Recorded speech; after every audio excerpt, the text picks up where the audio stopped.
everybody, Chaos Gaming here, and yes, we are back with some more My Hero Ultra Impact. And in today's video, we're going to be looking at what possibly could be the final character that is released of 2025. So with that being said, let's not waste any more time. Let's blow this shit right the hell up, and ladies and gentlemen, let us get started with today's video. And you can let me know down below, number one, how do you feel about this character's kit before they release in game? And number two, how do you feel about the releases of characters of 2025? So with that being said, what character am I talking about? Is going to be none other than Mei Hatsume, which if you guys don't know about me, which I haven't said a lot, I really like Mei Hatsume as a character. She might be one of my favorite characters, female-wise, in the series. With there being Hado and Uraka. I really like all three of them, man. Just something about the personality is just too clean, man. However, let's take a look at her art, and then after that, we're going to take a look at her kit.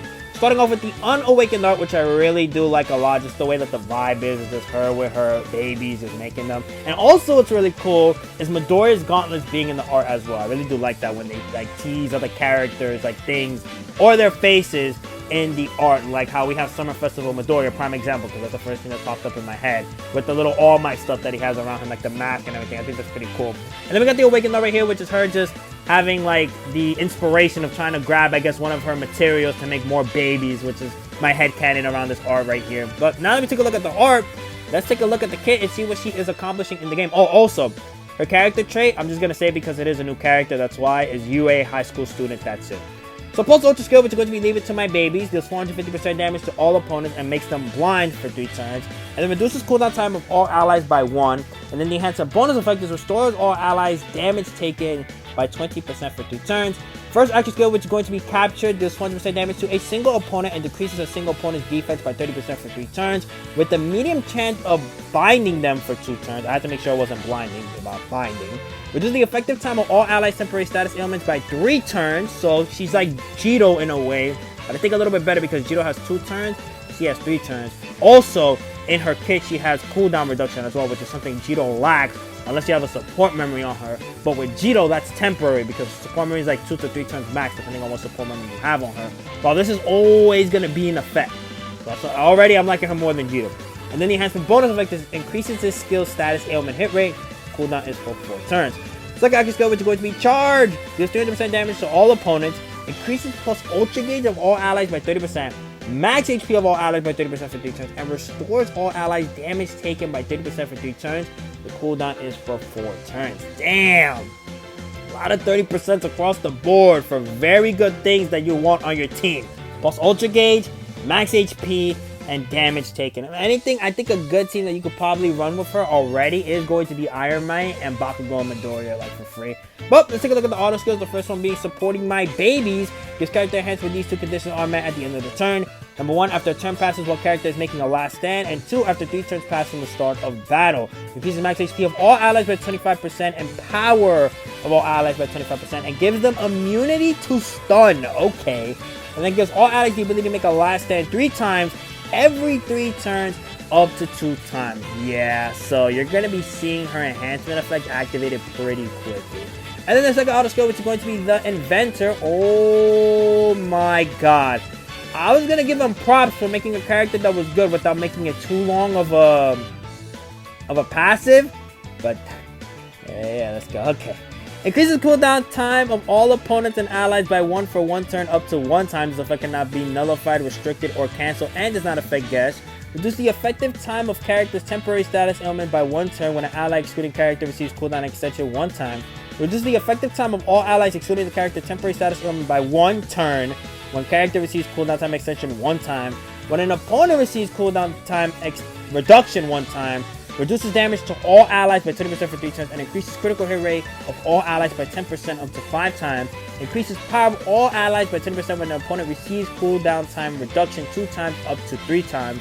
Decreases skill impact of all opponents by 10% when an opponent receives cooldown time reduction 1 time up to 5 times.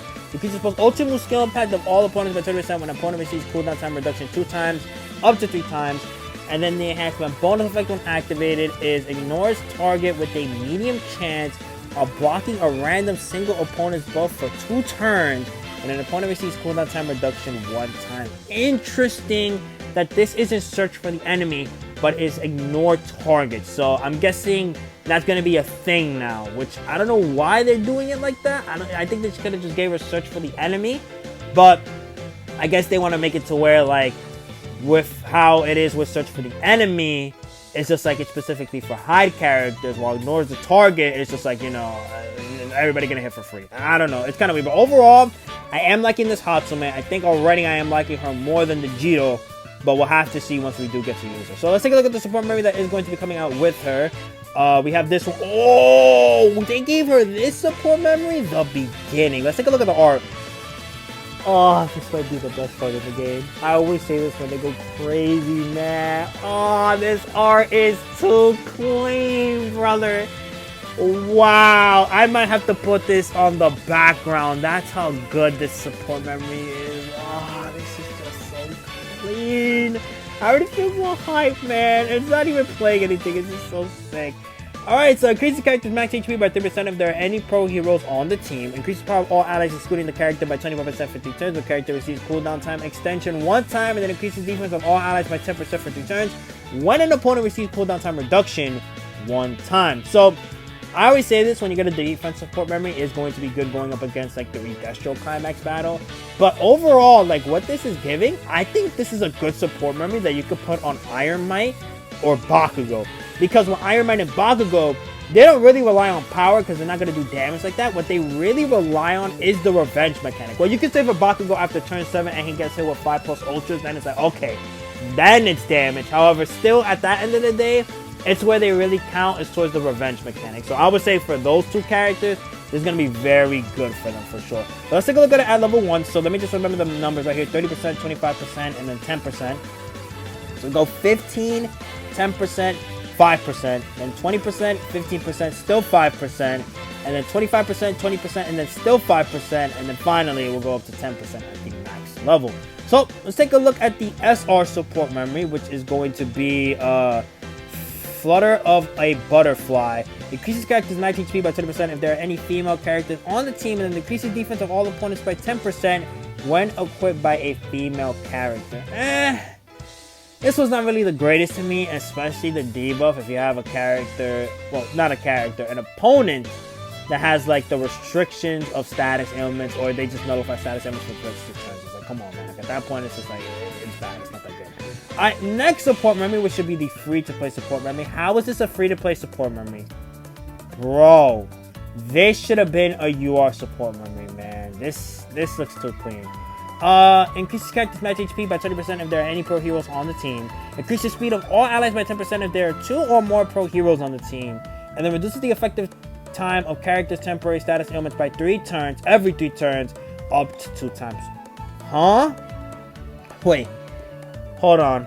Because you would have thought this was the SR support memory that's on the banner.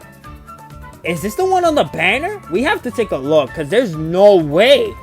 I'm about to look at the banner right now. What? There's no way.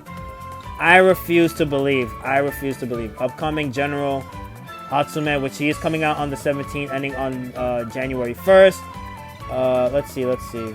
That's... Oh, so this is the... I'm about to say there's no way that wasn't the banner. What the hell? That's insane.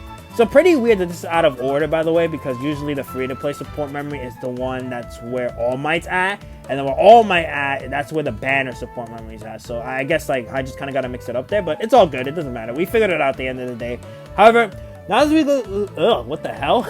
Now that we take a look at everything on the website, let's go to the Discord and check out some additional information that we have probably missed out on. Guys, now that we're on the Discord, let's check out for additional information. And I'm not gonna lie, this is my second recording because I almost started it as the intro, so I had to immediately end it right there. I was like, yo, what the hell is going on with me? I don't know, maybe because it's December, I'm just feeling like, you know, a little bit like off it, I guess. It's like holiday season, mind's relaxed, and we can't have that, man. No, the grind doesn't stop till Christmas. So, let's take a look right here. So we got the tease for Mei Hatsume, and then we have Endeavor's banner returning, which is very good because of the fact that we have Hawks currently out, which is a great partner for this character right here. However, I would say now that running this Hawks for a while, and then seeing people run Hawks and Endeavor together, the best way you really want to make it with Hawks and Endeavor is just make sure you have another support character that helps Endeavor do a lot more damage with the piercing shot effect being activated as well. So, we have the Christmas units returning, which is going to be Jiro, Then we have Froppy, and then we have Mina Ashido. So if you want to go pick up those characters on that specific banner, you could do so. The rates are 1.5 times as well. We have a UR Recruit Custom Recruit ticket. Then we have the Happy Holiday Special Sale. We have this HD art of Mei Hatsume, which looks very good, I'm not gonna lie. We got the Plus Ultra animation right here, which if you want to go check that out, please go check out Hydro's Impact. Then we have the characters and the support memories being uploaded to the website. The Christmas banner is going to be coming out December 19th, ending on December 28th. Hatsume's banner that we already took a look at is coming out on the 17th, ending on January 1st. Then we got the December UR Memory Recruit ticket that's going to be coming out with the event. And then the SR Recruit ticket that is going to be coming out with the event. Then we got Season 56 UR Recruit ticket, which starts on December 20th and ends on April 17th. I already got the recruit ticket for this season. I will do a video on it once we get the other videos out the way that I have to upload today. We got the 4-point anniversary after party UR character custom recruit ticket. Then we have Endeavor's banner that's going to be coming out December 10th, ending on December 20th. Then we have the other banner, which is going to be December 10th, ending December 20th. One is a step up, the other one is not a step up. We have the event, which is testing Hatsume babies. I hope this is a good event. Please don't make this bad. I'm begging you. I mean, who knows? Maybe the Hawks event is good. I haven't taken it on yet. I'm waiting for like the day that we finish this video to then do that video right there of the event with Hawks. We got the login bonus right here. Let's take a look at it. So the first one is going to be the TV Anime Climax login bonus part 2. I don't remember if we're currently on this login bonus or not. However, with this one, day 1 we're getting 20. Day 3 we're getting 30 for a total of 50. Then day 5 we're getting 50 for 100. And then we are getting 200 gems on day 7 if you log in every single day. Then we got the Happy Holidays login bonus part 1. This gives us a total of 100 gems. And then for part 2, we're getting a total of 100 gems as well. So make sure you are logging in, man, because for all of these login bonuses, you are getting a total of 200, 100, 100. You're getting 400 gems. Then we're getting 10 tickets for the final episode of My Hero Academia. It doesn't sound right to me, man. There are some news outlets right out there that are saying that we might get something new for My Hero. I'm hoping that's the case, man. I'm really hoping so. We got upcoming drop rate campaigns, so let's take a look what is going to be coming out, which specifically we want to take a look at the 17th because that's when Mei Hatsume is coming out. The 8th, the 13th, we got the, this one is glitched right here. I don't know what's going on with that one. We can't see the rates on that. Okay, so the 17th, USJ mode. Oh, no, wait. Okay, wait. Does this end, like, literally at reset? Oh... So what I'm going to have to do is summon for Mei Hatsume early as hell. And then I'm going to have to immediately try to max her out if I don't get the UR orbs before she releases. Which I am grinding right now trying to get those. Because last season, I wasted a bunch of those arena medals trying to get a lot of stuff out of the shop. Which I guess it was a mistake by me. Woo! Wait a minute. Is that why it was glitched?